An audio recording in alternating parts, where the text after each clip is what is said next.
Good afternoon. I'm Paulami Goswami from Ziel classes, and today we will be discussing about integers. So, what are integers?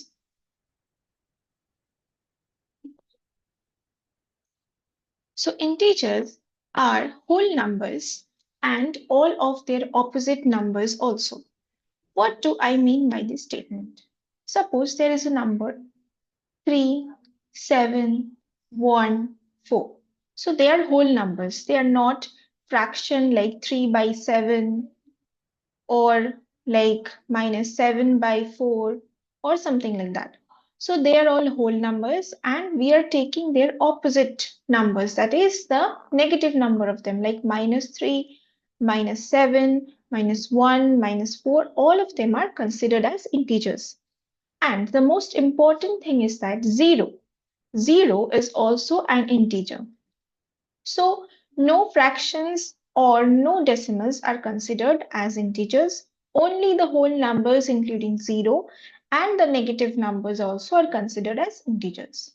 So moving on, what are different types of integers? There are three types of integers: 0, positive integers and negative integers. So positive integers are all the countable integers, the natural numbers, and negative integers are the additive inverse of natural numbers. So we will discuss them thoroughly in the next slides.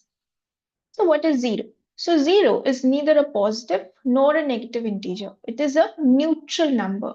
That is, 0 has no plus or minus sign. We don't write 0 as plus 0. We don't write 0 as minus 0. We just write it as 0. So that is it. Okay. So moving on to the positive integer. So what is it? Positive integers are the natural numbers or also called counting numbers. Why are they called counting numbers? Whenever someone tells us to count the numbers, we count it as 1, 2, 3, 4, and so on. We don't count it as like minus 1, minus 2, minus 3. We don't do that. So they are also called counting numbers or natural numbers. So integers are sometimes denoted by z plus.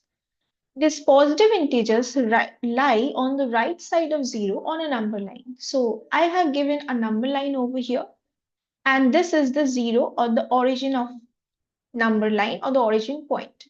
So you can see that the positive numbers are always on the right side of the number line. Okay. So, and the positive numbers will be 1, 2, 3, 4, 5, and so on.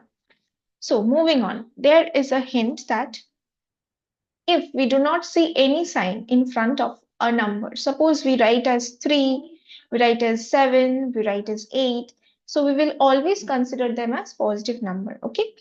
We do not always have to write as plus 3, plus 7, plus 8. It is just understandable that these numbers are also positive numbers. Okay, moving on.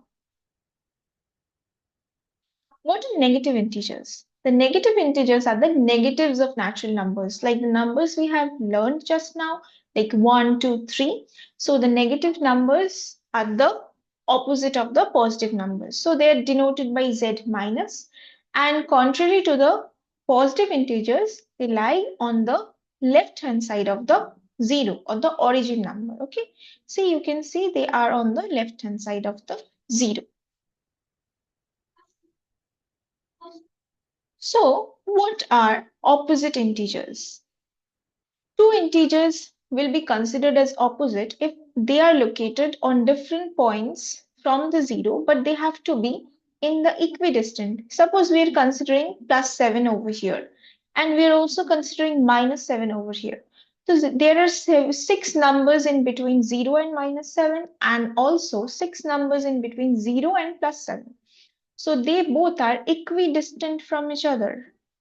Equidistant means equally located or equal distant from the origin number, that is 0. So opposite integers will always have a sum of 0. Like suppose we are taking plus 5 and minus 5. If we are adding them up, it will become 0. Okay. So they will always have the sum of 0, and this is also known as zero principle. Okay. So moving on to what is the absolute value. So it is the number with or without the negative sign. And you will see that sometimes absolute numbers are written as like this, also like this. So whatever it is, if we have to find the absolute value of minus 9, it will always be the number itself, okay? We just have to write the numbers. We will not consider the sign along with it, okay? So till now, what we have learned, we have learned about the definition of integers, the types of integers, opposite integers, and absolute value. So we will conclude this and we will just do the rest in the next part.